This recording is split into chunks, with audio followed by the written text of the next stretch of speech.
Always welcome साथियों। Digital class हमेशा आपके साथ। इंजीनियरों अपनी रेफ्रिजरेशन एंड एयर कंडीशनिंग की सीरीज चल रही है। जैसा कि मैकेनिकल इंजीनियरिंग की और सीरीज कंप्लीट है, सारा कंटेंट आपको पीडीएफ फॉर्मेट में अवेलेबल है। इसी प्रकार से इस सीरीज का कंटेंट आपको अवेलेबल रहेगा। इन नोट्सों का इस्तेमाल आप गेट, बीटेक, एएमआई या फिर कंपटीशन के एग्जाम हो, स्टेट, आरआरबी, एसएससी, जेईई के एग्जामिनेशन हो, तो इनके लिए इन नोट्सों का इस्तेमाल कर सकते हैं। इसी के साथ जनरल नॉलेज की सीरीज भी आपको कंप्लीट है। प्लेलिस्ट चेक करें आप, वीडियो डिस्क्रिप्शन में आपको मिल जाएगी, चैनल पर जाकर चेक करें। सारा कंटेंट आपके लिए अवेलेबल है। आपको लगता है किसी दोस्त को इस प्रकार के कंटेंट की आवश्यकता है तो उसके साथ इसे अवश्य शेयर करें। हाँ, तो न्यू जनरेशन फ्यूचर आज स्टडी करते हैं, स्लोप के बारे में जानते हैं साथियों। जैसा कि हम जानते हैं किसी भी डायग्राम पर हम इस प्रकार से कर्व बनाते हैं साथियों, तो किसका स्लोप ज़्यादा है किसका कम है, तो ये किस प्रकार से डिसाइड करते हैं। तो इस पर हम स्लोप निकालते हैं साथियों। उसका स्लोप किस प्रकार से निकाला जाता है, तो उससे पता चलता है साथियों कौन सा स्लोप ज़्यादा है कौन सा कम है।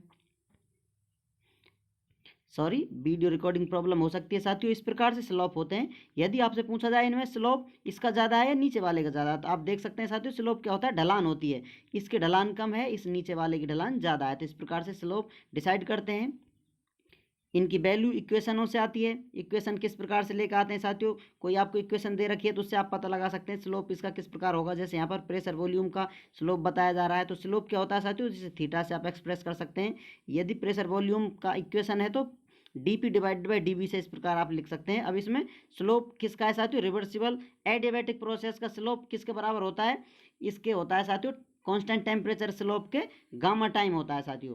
गामा से इसको मल्टीप्लाई कर दिया जाए साथियों, इन दोनों के बराबर ये रिवर्सिबल एडियाबैटिक प्रोसेस का स्लोप होता है। अब इनकी इक्वेशन क्या है साथियों, रिवर्सिबल एडियाबैटिक प्रोसेस की, यहाँ आप देख सकते हैं साथियों ये रिवर्सिबल एडियाबैटिक प्रोसेस की इक्वेशन है। यहाँ पर टेम्परेचर कांस्टेंट वाली इक्वेशन है। तो अब इन दोनों में से स्लोप किसका होगा, इनमें से ज़्यादा स्लोप होगा साथियों एडियाबैटिक प्रोसेस वाला। अब इनमें से स्लोप की वैल्यू पता होनी चाहिए साथियों, किसी एक की तो आपको दूसरे की पता चल जाएगी। यदि ये वैल्यू आपको पता हो तो गामा टाइम कर देंगे, इसकी वैल्यू प्राप्त हो जाएगी। तो यहाँ पर टेम्परेचर कांस्टेंट पर स्लोप कितना होता है साथियों, क्या इक्वेशन होती है, minus P divide by B के बराबर स्लोप होता है। तो इस प्रकार से आप ये दोनों स्लोप बता सकते हैं। इन इक्वेशनों का आप डिफरेंशिएशन करें, डेरिवेटिव फॉर्मेट लेकर आएंगे, इस कंडीशन में रखेंगे तो आपको स्लोप आसानी से प्राप्त हो जाते हैं। ये आप जानते हैं अच्छे से। नहीं जानते हैं तो और सीरीज आप स्टडी करेंगे तो आपको ये सब आसानी से समझ में आ जाएगा। अब आते हैं साथियों पॉलीट्रॉपिक प्रोसेस की तरफ। पॉलीट्रॉपिक प्रोसेस की इक्वेशन क्या होती है साथियों, पी वी की पावर एन होती है। अब तक आपने पढ़ा था साथियों गामा होती है, तो यहाँ पर पावर एन हो जाती है और ये किसके बराबर होती है, कांस्टेंट के बराबर। अब इसकी एन की वैल्यू कितनी होती है साथियों, माइनस इनफाइनाइट से या तो बराबर होगी या अधिक होगी एन की वैल्यू, और कितनी होगी साथियों, या तो बराबर होगी या कम होगी प्लस इनफाइनाइट से। प्लस अनंत से माइनस अनंत तक इसकी वैल्यू वेरी करती है। तो इस प्रकार से इस इक्वेशन से हम लिख सकते हैं P1 B1 की power n is equal to P2 B2 की पावर n। इस प्रकार से हम लिख सकते हैं। अब इसे आप आगे सॉल्व करते हैं तो आपको पॉलीट्रॉपिक प्रोसेस की फाइनल वैल्यू प्राप्त होती है T2 divide by T1 is equal to, bracket में है साथियों B1 divide by B2, power है n-1 is equal to, bracket में फिर से P2 divided by P1, power है इधर साथियों n-1 डिवाइडेड बाई n। ये साथियों सेम रिप्लेस होगी जैसे आपको मिली थी। यहाँ पर n पावर है साथियों, इस पावर को रिप्लेस कर दिया है गामा की जगह साथियों। जैसा आपने देखा था पिछले प्रोसेस में, एडियाबैटिक प्रोसेस में ये इक्वेशन होती है, यहाँ पर गामा होता है कांस्टेंट के बराबर होता है, तो सेम इक्वेशन यहाँ आपको प्राप्त हो जाती है। अब यहाँ पर क्या है साथियों, ये पॉलीट्रॉपिक इंडेक्स होता है, उसमें एडियाबैटिक इंडेक्स होता है। तो यहाँ पर इस एन की वैल्यू या फिर एन को क्या बोला जाता है, पॉलीट्रॉपिक इंडेक्स बोला जाता है। अब ये एन डिपेंड करता है साथियों process to process, depend on the type of the process. N process के प्रकार पर डिपेंड करता है साथियों। अब यहाँ पर पी वी की power N is equal to constant, ये इक्वेशन है, इसमें आप एन की वैल्यू जीरो रख सकते हैं, कोई भी वैल्यू पुट करेंगे तो आपको अलग प्रोसेस मिलेगा। तो यहाँ पर आप यदि एन की वैल्यू जीरो रखते हैं तो पी क्या हो जाएगा साथियों, कांस्टेंट, ये इक्वेशन आपको प्राप्त होती है।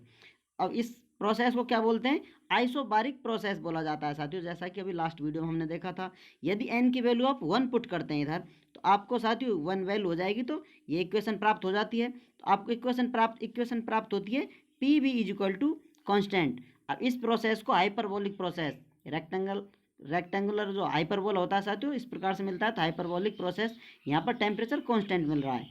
अब यदि आप एन की वैल्यू गामा रख देते हैं तो आपका ये प्रोसेस मिल जाता है पी वी की power gamma is equal to constant, जो कि रिवर्सिबल एडियाबैटिक प्रोसेस होता है।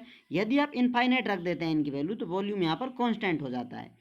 इस प्रकार से यहाँ वैल्यू रख देंगे तो आपको ये प्रोसेस मिलेगा, और इस प्रोसेस को फिर क्या बोलते हैं साथियों, आइसोकोरिक प्रोसेस के नाम से भी जाना जाता है। इस प्रकार से पॉलीट्रॉपिक प्रोसेस में एन की वैल्यू वेरी करती रहती है, उस प्रकार से प्रोसेस आप डिफाइन कर सकते हैं, किसी प्रोसेस को बता सकते हैं।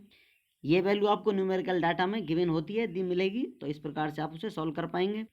तो अब साथियों इससे कंक्लूजन निकालकर हम कह सकते हैं एवरी रिवर्सिबल प्रोसेस, सभी reversible process is polytropic process. लेकिन क्या हो रहा है साथियों, value of N varies from process to process. यहाँ पर एन की वैल्यू प्रोसेस से प्रोसेस पर बदलती रहती है, सभी प्रोसेसों का पॉलीट्रॉपिक प्रोसेस कह सकते हैं। क्योंकि मान लेते हैं साथियों इस इक्वेशन से पी वी की पावर एन इक्वल कॉन्स्टेंट है, ये प्रोसेस मिल रहा है, आप थोड़ी थोड़ी वैल्यू चेंज कर रहे हैं तो कोई भी प्रोसेस है, इस प्रकार से सारे प्रोसेस आ जाएंगे।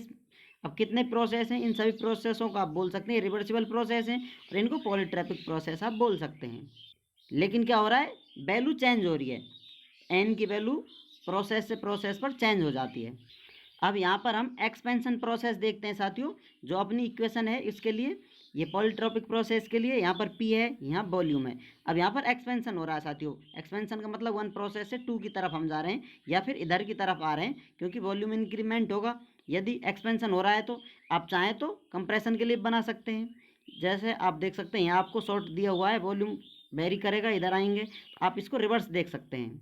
या फिर आपकी वैल्यू इस प्रकार से वेरी करती, इस प्रकार से, क्यों, कंप्रेशन होता, वॉल्यूम ज़्यादा है फिर बाद में कम हो जाता, कहीं इतना इतना, इस प्रकार से। तो अब इस प्रोसेस के लिए आप देख सकते हैं ये प्रोसेस इस प्रकार से जाएंगे, कोई सा भी प्रोसेस है। अब इन प्रोसेसों में क्या हो रहा है साथियों, यहाँ पर एन की वैल्यू 0 है, एन बराबर 0 और पी बराबर कॉन्स्टेंट, क्योंकि अभी हमने देखा था एन की वैल्यू 0 कर देते हैं, पी बराबर कॉन्स्टेंट हो जाता है, ये लाइन हमको प्राप्त होती है।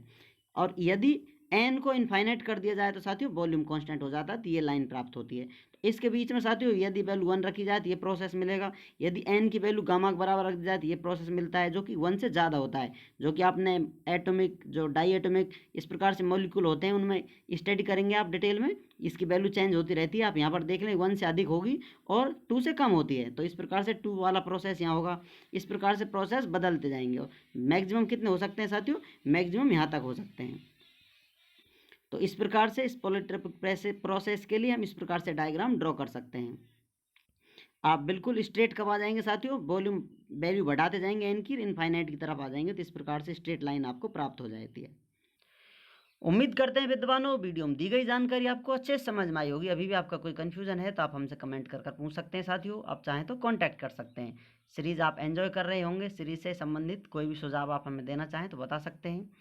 कोई भी कन्फ्यूजन है तो कांटेक्ट कर सकते हैं, पूछ सकते हैं कमेंट बॉक्स के माध्यम से। वीडियो को अंत तक देखने के लिए, चैनल को सपोर्ट करने के लिए, अपने यार दोस्तों पर सपोर्ट करवाने के लिए आपका दिल की गहराइयों से बहुत बहुत धन्यवाद। मिलते हैं नेक्स्ट वीडियो में। जय हिंद, वंदे मातरम।